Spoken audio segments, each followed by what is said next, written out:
All right, David.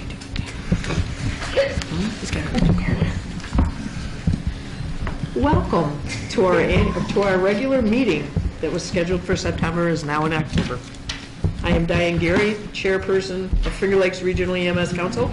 It is October 1st, 2018. Mr. Secretary, could we have a roll call, please? Mr. Becker. Here. Howard Clark. He was unable to change the date. Lori Crane. Here. Steve DeChick. Here. Jackie DeShaw. Here. Everett Ferguson. Here. Diane Gary. Here. Jason Haig. Jeremy Harris. Here. Tyler Harris. Here. Fiona. Here. Sadie Johnson. Here. Lori Linston. Here. Joseph Levancha. Here. Bill Little. Present. Kate Long. Brian Mace. Here. Olivia McKelvey. Here. Myself. Here. Mike Moss. Here. Miles Pearson. Terry Phillips. Here. Patty Pearson Simon. Here. Tad Smith. Here. Matt Spruill. Here. Chris Warner. Here. Ed Wedge. Here. Thank you, Mr. Secretary. New members, do we have any? I don't think so. I think we all know each other by This will now. be Mr. DeChick's first time officially. Welcome, Mr. DeChick. Nice to have you back. And he was tardy. Sorry. Not ready for this meeting, sir. Oh, yeah, good point. Thank you. As you've noticed, we do not have any minutes for this meeting, and Donna was going to be kind enough to tell us why.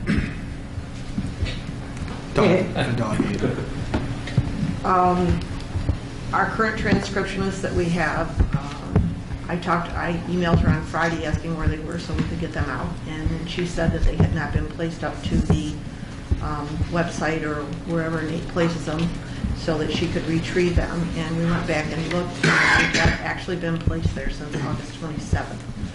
So when we talked to her about that, she said there was no way that she would be able to get them done for today's meeting. So I can't make a motion. Nate, you're going to have to make the motion. Yeah. So in looking at different, it's probably more of a new business thing, but in looking at more of the public meeting law, the open meeting law, we're not required to actually run a transcript of the whole meeting. What we are required to do is, this is just paraphrasing this, create a record or summary of all motions, proposals, resolutions, any other matter formally voted upon, and the vote thereon.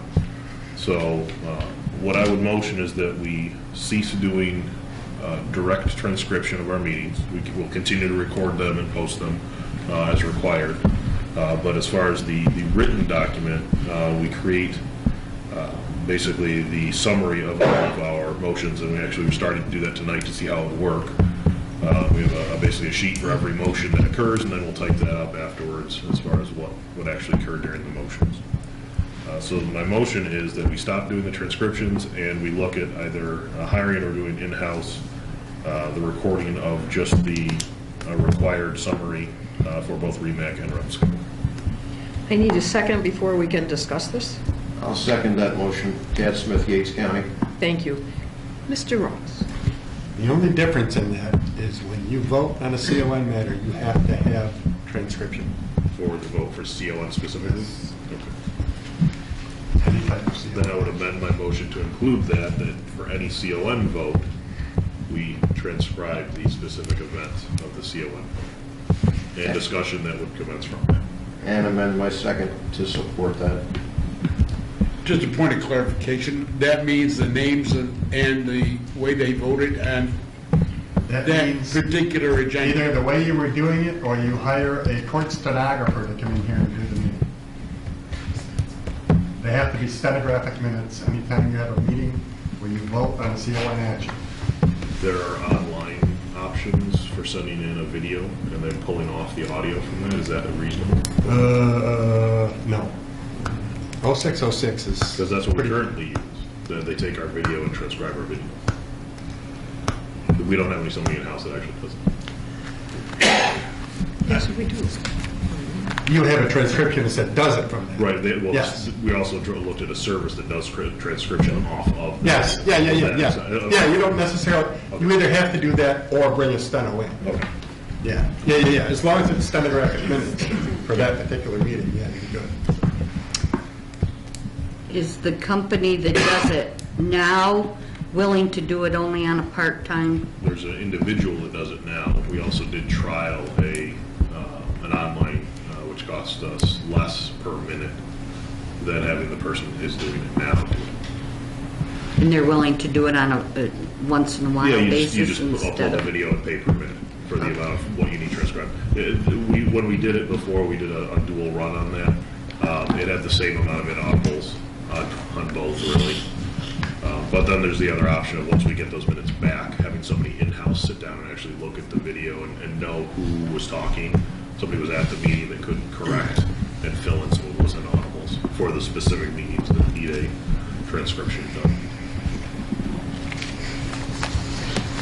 Sandy, did you have a question? Yeah, what about the minutes for the last meeting? They They're were not done. available. They're not available at all, or we? They Well, were- I would assume she's going to do them. I'll call her and say we still need them, because you're going to have them for the November meeting to approve back anyways. Right. Then in November, we'll have to approve 2 sets of minutes. the minutes from that meeting. That's fine. 3 sets, yes, 3 sets. But because they are so inaudible, both REMAC and full council, and if you look through them, it's very difficult to figure out who made the motion and what the whole motion was, who seconded it, and such that I suppose legally, if we got called to court, we can't really prove much other than by sitting and looking at the video. And a lot of that comes down to the recording equipment and people talking over it and sidebars and things like that. Do we have any other discussion on this motion that's up? Leanne, could you please read the motion back to us?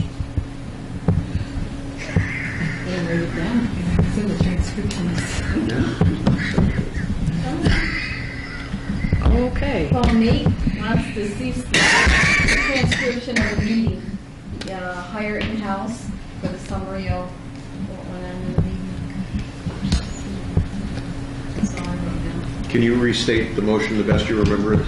The motion is that we cease doing transcription for all of our meetings and except for CON votes or meetings with CON votes where we would need the transcription.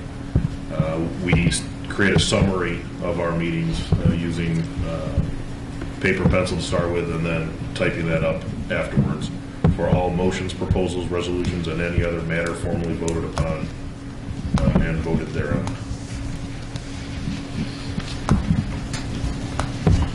Any more discussion? Can we have a, Call the motion. thank you. All in favor of approving this motion, please say aye. Aye. Opposed? Abstentions? Thank you. So we don't have minutes, so going right into Mr. Secretary, your report? That was the vote there that I would like to. Other than that, obviously we already gone through our roll call and change of membership, so that was all I had for that. Mr. Treasurer? Thank you, Ms. Leanne. I believe all of you would have received a copy of the profit and loss statement and the balance sheet as of this date. Are there any questions in reference to that? Do I have to ask that 3 times, Ed? I don't think so. Okay.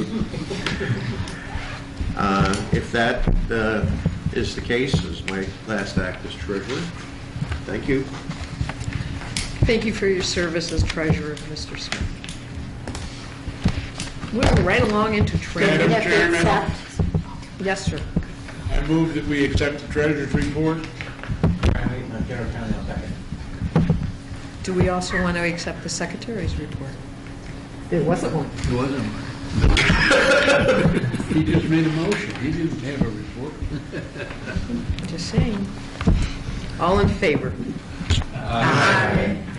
Training and ed, Bill? training and ed, fall classes are up and are going.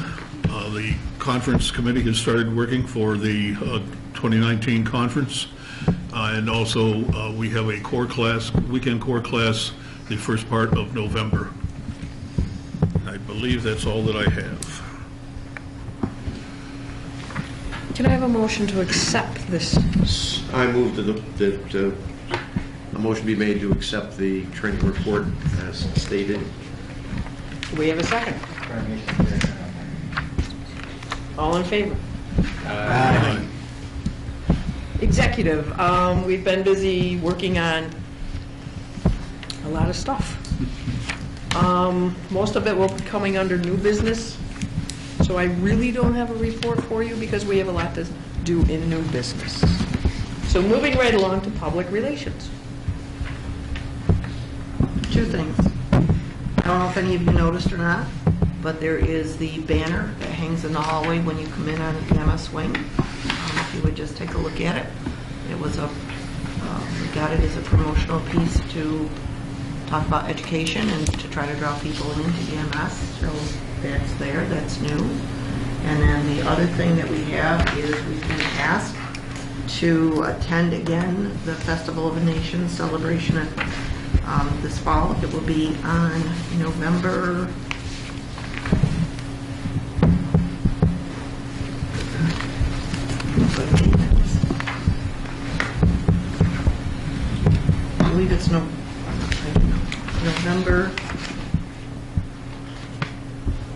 3rd. So unfortunately, I'm unable to attend. I attended it last year, so if anybody else is interested, I'll pass this around. If anybody wants it, please just let me know. We have to respond by October 26th if we're going. What does it entail?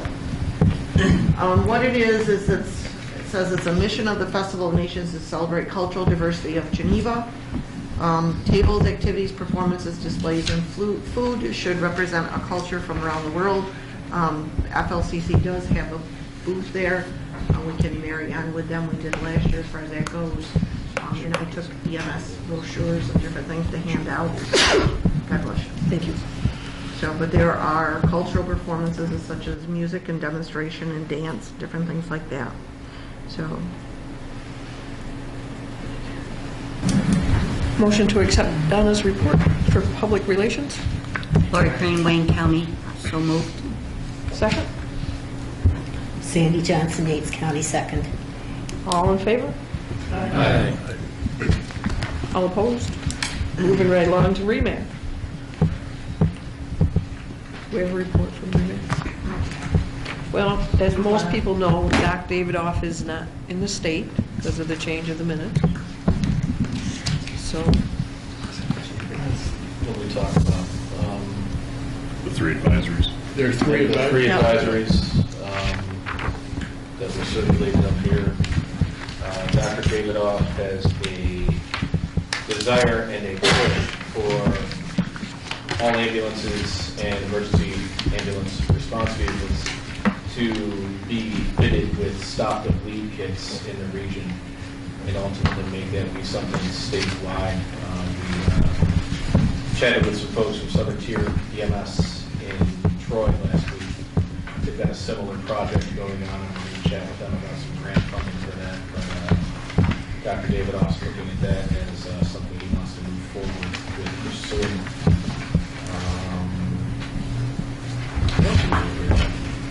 tourniquets. Social media. So there's 3 advisors that are in front of you. One is for providers to redirect their transport of patients with strokes that exhibit signs or symptoms of LVO, large vessel occlusion, to a specialized center that can do embolectomies. Under the regional or other protocols, you need direct physician orders to divert. So there's also a second advisory there for medical control physicians to advise them of that, because there were some hospitals that were expecting us as EMS providers to simply drive somewhere else if we found somebody with a gaze deviation, which we cannot do. We need to speak with the doctor directly for orders. So those 2 there, and then there's also a third advisory for social media. We've had some recent issues region-wide and then also across the state and the nation about patient and private information along with information regarding active scenes being put up real-time. So that advisory is specifically aimed towards agencies, encouraging them to come up with their own social media policies, but those policies should include the things that are mentioned there in that advisory.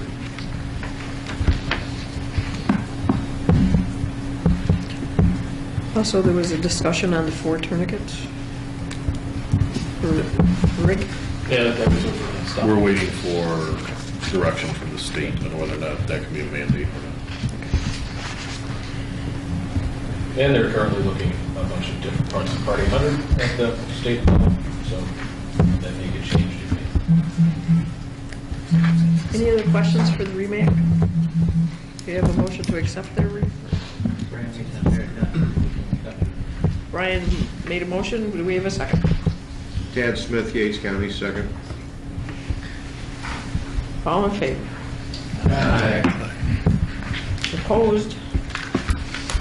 Carried. State EMS Council, Bill?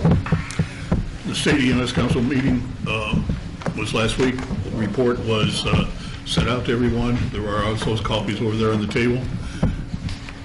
Are there any questions?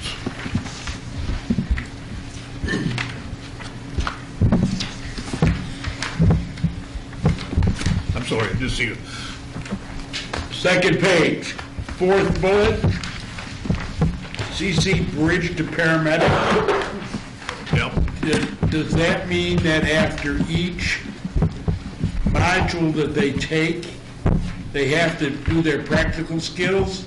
No, Or can they do their practical skills all at once? no. All at once, I believe. What they do at the end of each module is they take a written exam so that they can have passed the module. Because my understanding is they can't go on to the next module unless they pass the one that they just finished. Yep. There are really only 5 skills for the critical care to paramedic, which is 4 of them. Surgical crike, needle crike, 12 lead,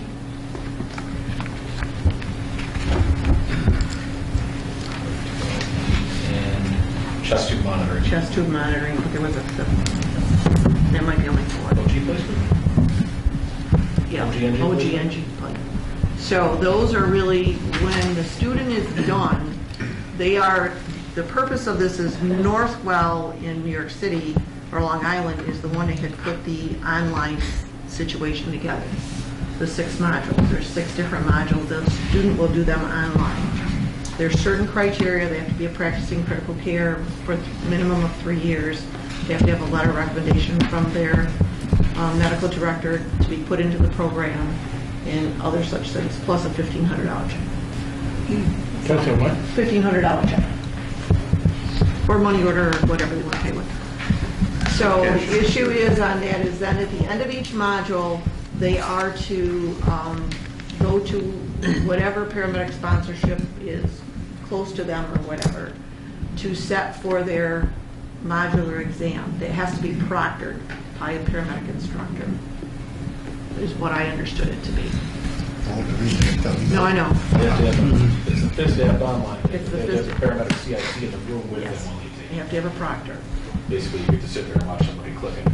Then at some point in time, before they can take their practical exam, they have to have been shown, trained, signed off on, whatever, the additional 4 or 5 skills that are for the paramedic.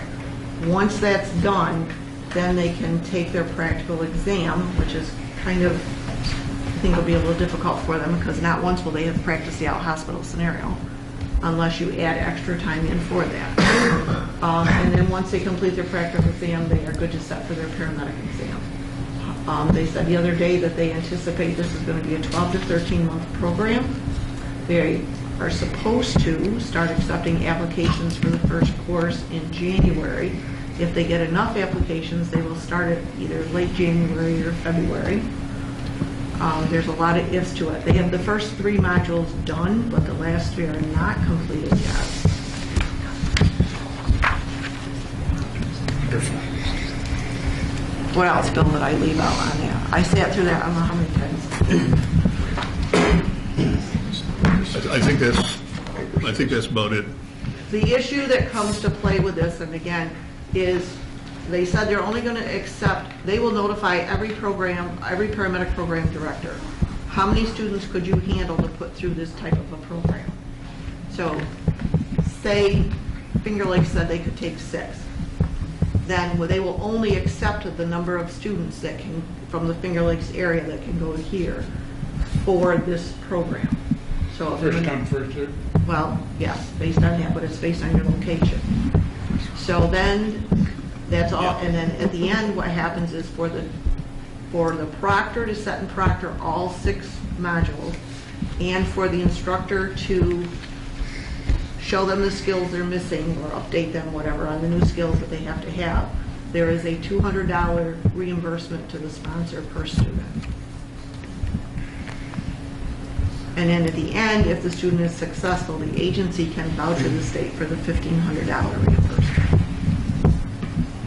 Well, Honeywell gets their, Northwell gets their money up front. And they're the ones that's going to pay the sponsor, not the state, for the $200 per student.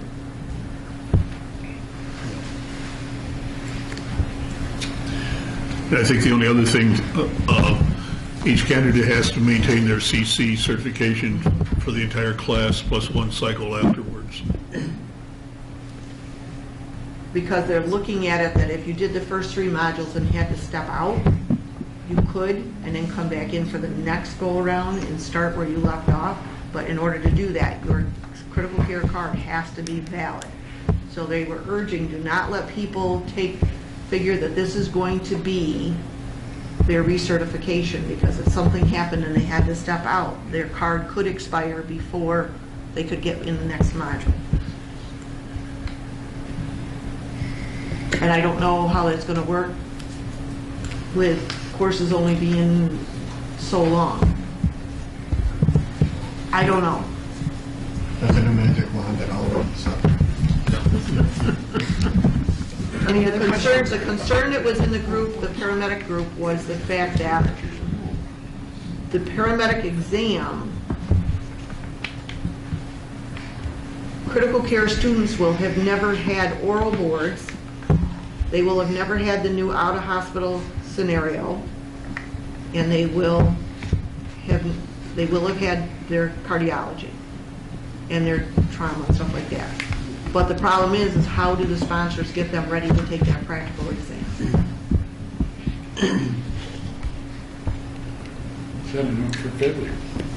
Will these people that are going CC to paramedic have an oral board?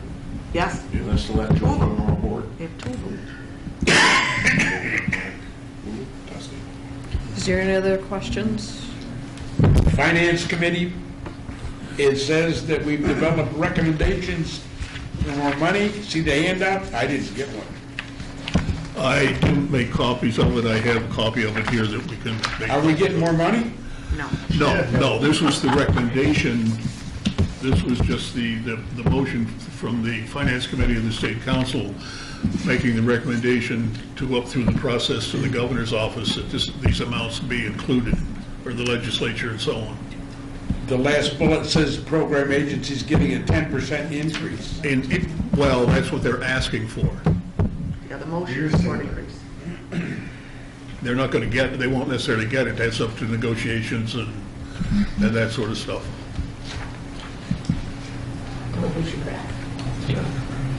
Does everybody understand what a cash ceiling is? Cash ceiling is sort of like that suspended ceiling there. Your actual budget is well beyond that ceiling, but what the governor's office and division of budget will let us spend is where that false ceiling is. That's how the cash ceiling works. Yeah. Is there any other questions? In this current year, the cash ceiling for state operations, or the appropriation, was $5,723,000, but they could only spend $4,987,000. And Okay. They have a lot up in between, don't they? Any other questions? Have a motion to accept this report. Lori Crane, Wayne County, I'll move. Jason Higg, Wayne County, I'll second. All in favor? Thank you, Bill. Going into legislative review. No report at this time, Madam Chairman. Everything is in New York City. Program coordinators reports. I'll start. So obviously we did the advisories for REMAC. I have an advisement here from Fairville due to the accident they had with their ambulance a couple months ago. They're going to be converting from a BLS transport service to a BLSFR as they do not have the funding to replace it. That is going to the state and in Ross's hands at this point. Mutual aid projects moving forward. Wayne County is almost done with theirs, from what I hear. So we'll be able to pull everything together and get a vote for the majority of the counties in November. On Fairville, I can tell you that they're officially archived. They no longer exist. Okay. So not going to be up the LSFR? Well, yeah, but that's a whole other Okay. application. Yeah. Donna, do you want to finish? No, my report is here. So do it. We had a couple of requests for data pulls from our very large database for EMS charts. Newark Hospitals asked us to get some data for them on strokes and STEMIs. The stroke side of that's almost done. We're running into some issues with documentation across the region with STEMIs. There's no real way to identify those within EMS charts as a STEMI. So we're looking at some different options for that. We're limited to basically what, if somebody puts that they put the STEMI notification in. Even that doesn't always work. We have, for our stroke data, we found that across the region, the 4 counties, there is approximately a 40% notification of active strokes to hospitals that are documented. So 4 out of 10 patients that have an active stroke with positive stroke signs, they are being notified to the hospital. So it could be a data issue where people aren't marking on their charts, or it could be actually our providers are failing to notify the hospitals of strokes. So we don't know which. So I lean towards the first one. Does that require an entry on page 1 or on page 8? Page 8 has a hospital notification entry point, and then you can select what type of hospital notification. Right. Which is Okay. stroke or STEMI or ALS or BLS or whatever. So that's that data point that we pull from for that information.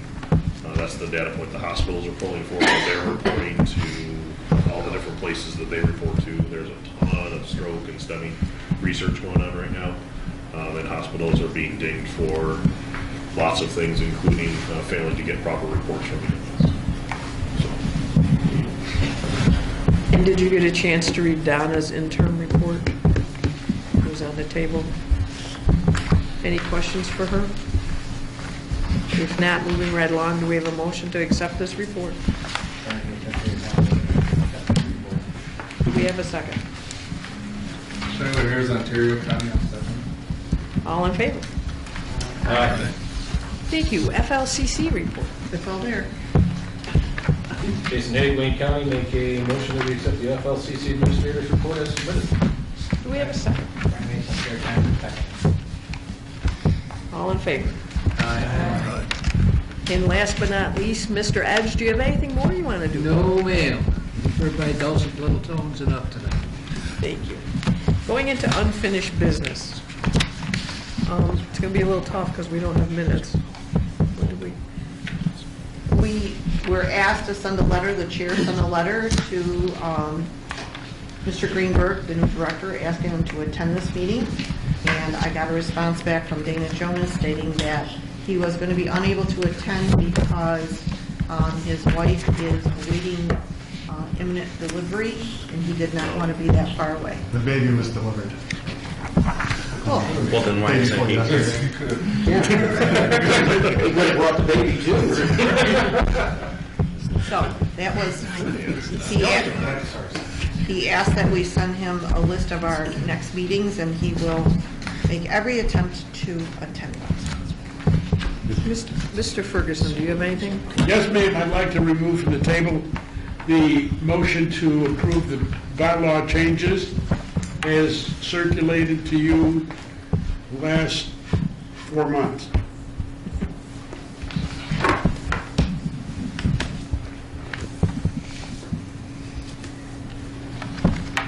Any questions? That needs a second, somebody. I would second for discussion. We did a roll call vote and voted on that last time. But he requires to come up twice.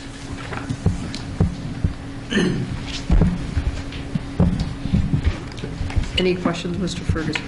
I would move the question and ask for a roll call vote, please. Roll call vote. Mr. Secretary. Kevin Becker. Yep. Lori Crane. Yes. Steve DeChick. I have to abstain because I don't have information, so I'll abstain. Abstention. Jackie DeShaw. Yeah. Trevor Ferguson. Yes. Diane Gary. Yes. Jason Hagg. Yes. Jeremy Harris. Yes. Tyler Harris. Yes. Fiona. Yes. Sandy Johnson. Yes. Gloria Lynch Taylor. Yes. Joseph Avancha. Yes. Bill Little. Yes. Brian Mace. Yes. Olivia McKelvey. Yes. Myself, yes. Mike Moss. Yes. Dennis Piercy, absent. Terry Phillips. Yes. Patty Pearson. Yes. Ed Smith. Yes. Ed Sproul. Yes. Chris Warner. Yes. Ed Wedge. Yes. Passes, one abstention.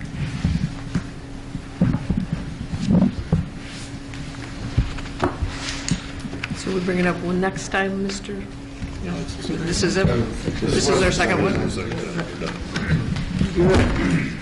Done, I hope for 6 months. Do we have any other unfinished business? Yes. At the last meeting, we talked about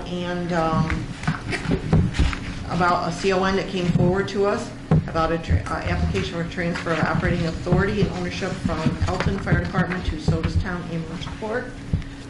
That was actually way back in July we got that. We sent it to Steve Cohen as the attorney.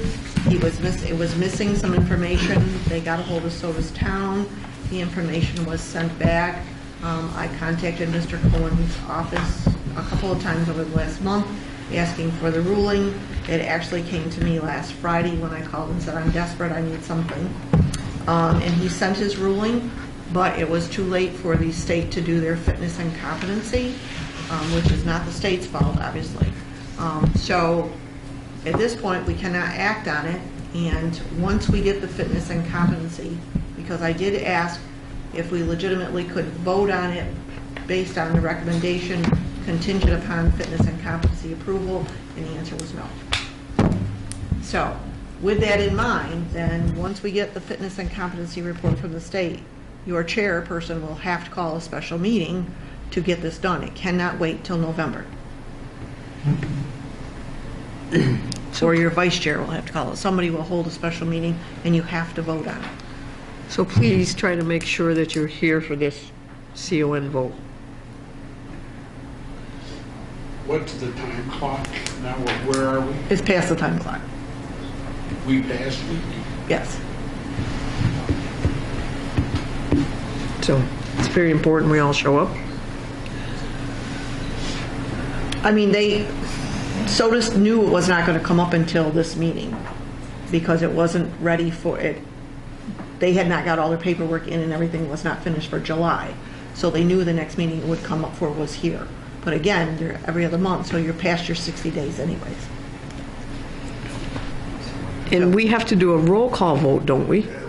Yes, but when was the application determined complete?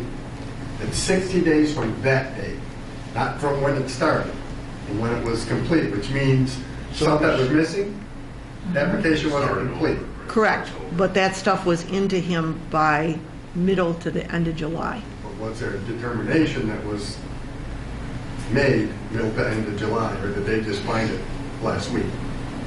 No, I emailed Steve Cohen and said, do you have all of that stuff? And he said, I believe I do. I'll get working on it. And it was like, well, we got, because I had said to him, I originally asked if we could have it by September 10th, so that the state could do their fitness and competency, and it didn't come, and finally last week I called him, and I said, we have to have something, or we So can't go you passed forward. the date, but that, But we don't want to hold it till November. no, you need to act on it as soon as you possibly can. So, Being past the date of this case probably is not going to be an issue because it's not going to be anything tested. But you need to act on it as soon as you get that stuff. right. So right now, what we're waiting There has to be a for. roll call vote, and there has to be a majority of seated members Yes. voting yes. So you better have a majority show up to vote yes, and nobody abstaining, nobody vote no. Because an abstention and a missing seat, A majority is 50% plus one. yeah. So please make sure you get here. Yes, Gloria? So just to clarify, the lawyer that goes over this, he did receive those papers? Yes. In July. Yes. This is September. This is actually October. Was there a reason that we didn't get them? His secretary's response was that he had been in an extended court case that was taking actually about 3 times longer than expected. Did we get a discount on how much we pay him? Just asking. Lori Lansdale at Lake County. Make sure everybody knows. Who gives the fitness and competency? New York State Department of Health. Bureau of EMS. And Dana has it, so I talked to him on Friday, or emailed it to him and said, I'm sure that there's no way, and he said if we could pull a proverbial rabbit out of the hat, we would try, but he said You they saw were no coming. rabbits today. No, he saw no rabbits today. Ideally, we'll see it back in the next week or two from the state, and then we'll call it a meeting. How much notice do we want to give for the meeting from the time we get it from the state? What did your bylaws say? It's a minimum of Sure. 10 days, isn't it? Yes, ma'am. Happy Halloween. So, moving right along. What other unfinished business do we have? There's the second CON that is on the table from Canandaigua, that has gone to the attorney too. Yes, yes. The expansion for Canandaigua Emergency Squad has already gone to the attorney. When did that go? I believe 2 weeks ago, 2 weeks ago.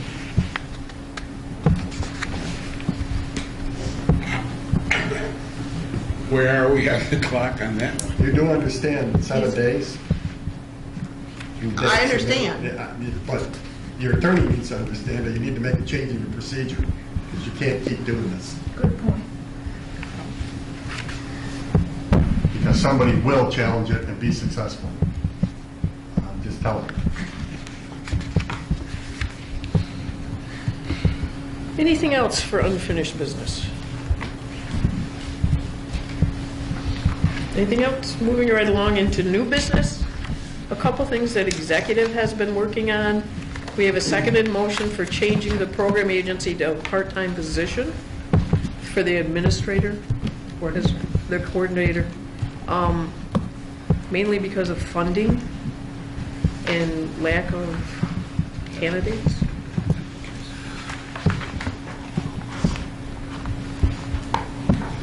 Do you have any questions on this one? Candidates due to lack of money. We have interviewed, we have advertised 3 times now for a full-time position. We have interviewed, on the first interview, 3 different ones that did not pan out.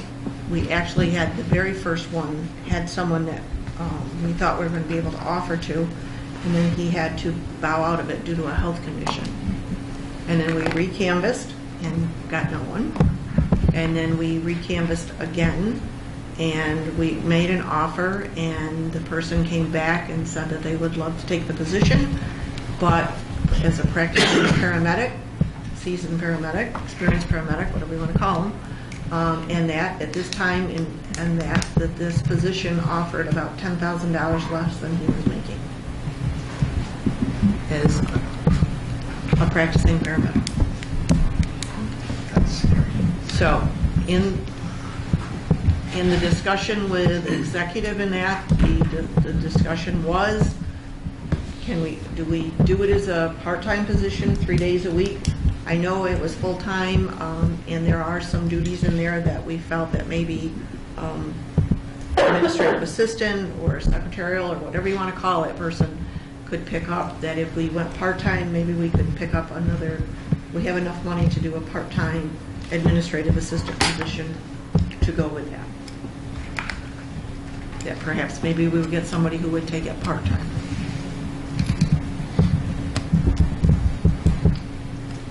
Do we have any more discussion on this? So the motion is to make this a part-time position? With a possible supplemental administrative assistant as well. Hopefully we have money. I would, Tad Smith, Yates County, I would like to make that motion. All in favor? Opposed? Abstentions? Another thing that we have noticed in training and ed and our steering committee is as most people know, we have a steering committee meeting at 6 o'clock. Training and ed comes right afterwards. And unfortunately, we're not getting a good response to steering committee. So how about if we take it back to 6:30, like it's been for 25 years? That's my suggestion. I mean, we're not getting things done. Is that the reason? You don't have a quorum. We don't have a to be able to quorum. any minutes. No, but I mean, is that the reason people are saying they can't make the 6 o'clock meeting? So if we did training, if we did the steering committee at 6:30, usually it just carries over to training and ed for their, so you could do that at 7 and still keep executive at 7:15, contingent upon if there was more information, they know that they're going to be held over a little. Madam Chair, Tad Smith, Yates County, I would like to make a motion that we amend the start time for the steering committee to 6:30 with the training ed committee to follow and executive after that, as times are appropriate. Thank you. Do I have a second? Bill Little, Wayne County, second. All in favor? Discussion. Discussion, I'm sorry. For Discussion. somebody who just got newly voted in executive, I'm not going to sit here all night long when some meetings become long-winded. So if we're scheduled to start at 7:15 for executive, I think it would be appropriate, also respectful, to start at 7:15. If they want to recap afterwards, that's fine. But I've been here a lot of years, and I've been in a lot of meetings with long-winded. I'm not going to sit here until 8 or 9 because people want to keep talking. That's my discussion. Thank you. Is there any other discussion? I don't know how you're going to get 2 meetings done in 45 minutes. Then I would suggest that it be known to all members of both committees that this has to end by 7:15. Or you may want to push executive to 7:30 to be safe. Just as long as it's designated, I mean, something of that nature. We can pretty much get them done in 45 minutes.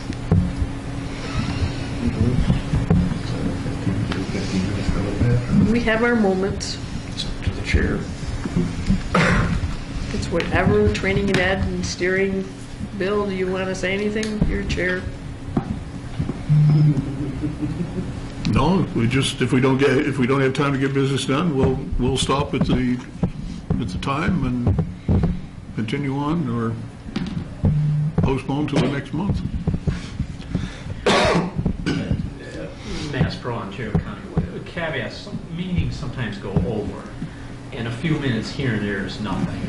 I think I'm generally talking about that once in a while where literally we have seen meetings really go over, and then manila envelopes get thrown, and just all chaos breaks loose because things have gone longer than it should. I'm just just food for thought, that's all. I mean, it sounds like a good idea. I'm going to vote yes. I just want to put that input of. Thank you. Try to remember about the times. Thank you. All in favor of changing it back to 6:30 as per the motion, please say aye. Aye. Opposed? It is carried. Thank you. Any other new business? Correspondence. I need the famous motion. I would like to make a motion, if there's no further business, that we adjourn.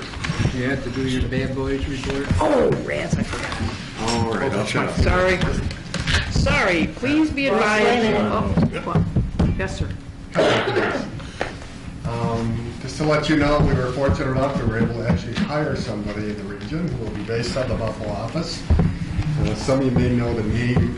We hired Don Treepass Jr. Don comes to us from Mercy Flight Western. He was their director of flight operations for the last 8 years. Worked at what is now known as AMR in Buffalo. It was Rural Metro back then, before that. Like I said, he'll be based out of the Buffalo office. He's going to actually take care of all of our two southern tier regional councils in their counties. So it'll be Southwestern, which is Allegheny, Cattaraugus, Chautauqua, and then the three that I had were, which was Steuben, Schuyler, and Chemung. He started the 20th. He's finding his way around. He will be at Vital Signs for those of you who are going to go there. And along that topic, registration's still open. Pre-cons are still open for you educator types. They are doing an EMC2 class Wednesday, Thursday, Friday, I think. So there's no room there to sign up for that. That's about it. Thank you, Ross. On revoked 5/29/18, Bayside Community Ambulance Corps, P.O. Box 2096, Bayside, New York 11361.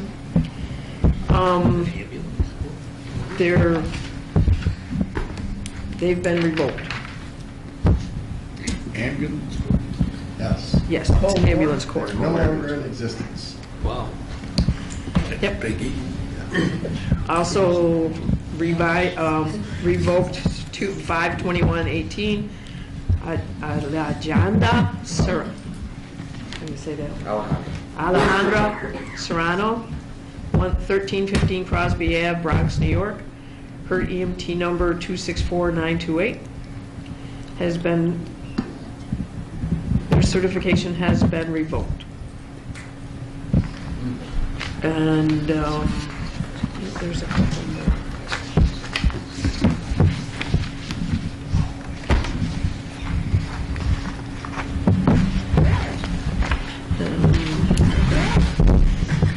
And suspended for 1 year, 6 months, deemed to have been served concurrently with the time period of December 17th through May 2018. The respondent did not have a certification. The remaining 6 months is stayed, and that is for Stanford Smith, P.O. Box 220, Brookhaven, New York 11719, EMT number 168165. And then suspended for 6 months effective 9/17/18. The suspension is stayed. He is assessed a civil penalty of $1,000 on Melvin Harrington, 182 Delaware Ave, Andes, New York 13731, EMT number 128466. And that's it for the naughty list. Is there any other business for the council? Yes, sir. Oh, I forgot. Thank you. Are you sure? I'm sure. Anything else? Anything else for the committees? That's true. We had a motion from Pat, second by, Lori Crane, Wayne County. thank you. All in favor of leaving? Aye. Thank you for coming.